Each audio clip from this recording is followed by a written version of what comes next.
আমাদের কাছে কিছুক্ষণ আগে দুটো পেশেন্ট এসছে। ওদের নাম হচ্ছে মাসুদ রানা এবং সাদ্দাম হোসেন। ওরা দুজন, একজনের বয়স 18 বছর এবং দ্বিতীয় জনের বয়স 17 বছর। সাদ্দাম হোসেনের 17 বছর বয়স। ওরা আবার আমাদের এখানে 12:45 বা 12:45 একটার মধ্যে ভর্তি হয়ে গেছে।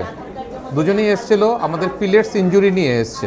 ওরা এসছে বক্সনগর থেকে এবং রেফার করা হয়েছে বিশালগড় সাব ডিভিশন হসপিটাল থেকে। এর মধ্যে মাসুদ রানা যে আছে তার ডান হাত মধ্যে এবং মাথার পেছনে কতগুলো পিলেটস হিসেবে পাওয়া গেছে এবং সাদ্দাম হোসেনেরও মাথার পেছনে এবং বুকে পিঠের মধ্যেও কতগুলো পিলেটস ইঞ্জুরি পাওয়া গেছে। আপাতত ওদের মধ্যে প্রেশার সব আপাতত নর্মালি আছে। আমরা বিভিন্ন রকম পরীক্ষা করতে দিয়েছি। ওরা এখন পরীক্ষা করতে গেছে। পরীক্ষার পর রিপোর্টগুলো আসার পর আমাদের সিভিয়ারিটি সম্পর্কে আমরা সঠিক তথ্য দিতে পারবো। পরিবারের সঙ্গে কথা বলে জানা গেছে কিভাবে এই ঘটনা। আমাদের তো ওরা বলেছে যে ওদের গায়ে ওরা মাঠে চলছিল, ওদেরকে কাকে ওদের বিএসএফ গুলি করেছিল তো ওদের গায়ে লেগেছে। ওদের এই কথাই বলেছে, এর থেকে বেশি ওরা ডিটেলস কিছু বলতে পারেনি। আহতদের অবস্থা কীরকম দেখে?